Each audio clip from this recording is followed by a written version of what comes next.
ಸೂರ್ಯ ಶೌರ್ಯಂ ಮತೇಂದು ಇಂದ್ರಪದವೀಂ ಸನ್ಮಂಗಳಂ ಮಂಗಳ ಸದ್ಬುದ್ಧಿಂಚ ಬುಧೋ ಗುರುಶ್ಚ ಗುರುತಾಂ ಶುಕ್ರ ಶುಭಂ ಶಂಶನಿ ರಾಹು ಬಾಹುಬಲಂ ಕರೋತು ವಿಜಯಂ ಕೇತು ಕುಲಸ್ಯೋನ್ನತಿಂ ನಿತ್ಯಂ ಪ್ರೀತಿಕರಾ ಭವಂತು ಸತತಂ ಸರ್ವೇ ಅನುಕೂಲಾಗ್ರಹಾ.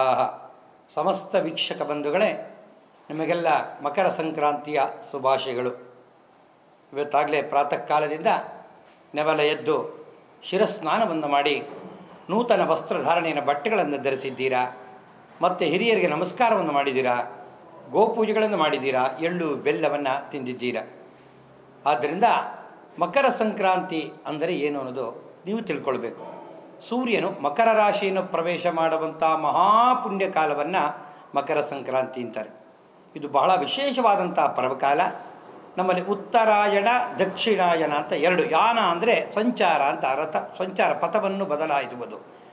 ಅಂದರೆ ಜನವರಿ 15ರಿಂದ ಜುಲೈ 15ರವರೆಗೆ ಉತ್ತರಾಯಣವೆಂದಲೂ, ಜುಲೈ 15ರಿಂದ ಪುನಃ ವಾಪಸ್ಸು ಜನವರಿ 15 ದಕ್ಷಿಣಾಯನ ಅಂತ ಕರೀತಾರೆ.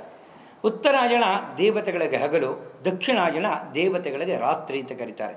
ಅದಕ್ಕೆ ನಮ್ಮ ಇಲ್ಲಿಂದ ಫೆಬ್ರವರಿಯಿಂದ, ನಮ್ಮ ಜನವರಿಯಿಂದ ಸ್ಟಾರ್ಟ್ ಆದರೆ ಮುಂದೆ ಬರತಕ್ಕಂಥ ಎಲ್ಲವೂ ಸಹಿತ ದೇವಗಳು, ಅಖಿಲಾಂಡ ಕೋಟಿ ಬ್ರಹ್ಮಾಂಡ ನಾಯಕ ನಮಗೆಲ್ಲ ದರ್ಶನ ಕೊಡಲು ಇವತ್ತು ವೈಕುಂಠ ದ್ವಾರದಲ್ಲಿ ನಾವು ಕಳೆದ ತಿಂಗಳು ವೈಕುಂಠ ಏಕಾದಶಿ ಮಾಡಿದ್ವಿ. ಸುಪ್ರಭಾತ ಸೇವೆ ಆಯಿತು. ಇವತ್ತು ಸ್ವಾಮಿ ಆ ದ್ವಾರಗಳೆಲ್ಲ ತೆಗೆದು ದರ್ಶನವನ್ನು ಕೊಡುವಂಥ ಪುಣ್ಯಕಾಲವೇ ಸೂರ್ಯ ಮಕರ ರಾಶಿಯನ್ನು ಪ್ರವೇಶ ಮಾಡುವ ಪುಣ್ಯಕಾಲ ಅಂತ ಕರಿತೀವಿ.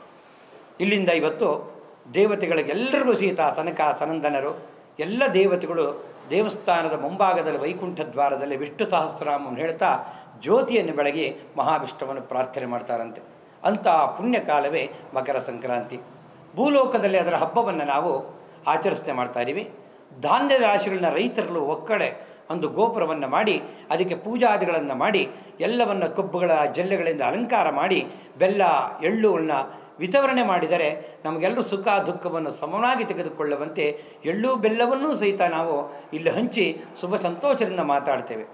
ಮನೆಯ ಬಾಗಿಲು ಎಲ್ಲರ ಮೇಲೂ ಪೊಂಗಲ್ಗಳನ್ನು ಮಾಡ್ತಾರೆ. ಅಂದರೆ ಮುದ್ಗ ಅಂದರೆ ಹೆಸರು ಕಾಳು ಅಂದರೆ ವಿಷ್ಣು, ಅನ್ನವನ್ನು ಬೆರೆಸಿ ಅದರಿಂದ ಮಾಡಿದಂಥ ಹುಗ್ಗಿನ ಮನೆಯ ಬಾಗಿಲಲ್ಲಿ ತಮಿಳುನಾಡಲ್ಲಿ ಮಾಡ್ತಾರೆ.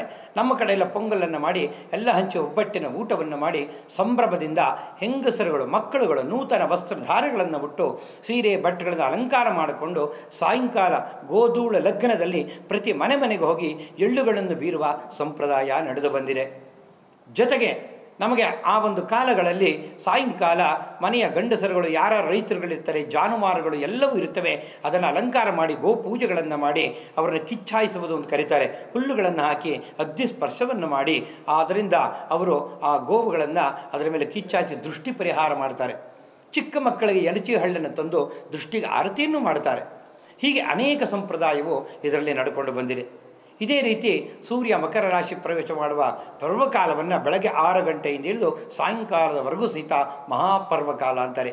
ಜಪ ತಪತಗಳು, ಪೂಜೆಗಳು, ದಾನ ಧರ್ಮಗಳು ಏನು ಮಾಡ್ತವೆ ಇದ್ರು ನೂರಾರು ಪರಷ್ಟು ಫಲಗಳನ್ನು ಕೊಡುತ್ತವೆ ಅಂತ ನಮ್ಮ ಶಾಸ್ತ್ರ ಜ್ಯೋತಿಷಾಸ್ತ್ರದಲ್ಲೂ ಮತ್ತು ಅನೇಕ ಪುರಾಣದಲ್ಲಿ ಉಲ್ಲೇಖ ಇದೆ ಅಲ್ವಾ.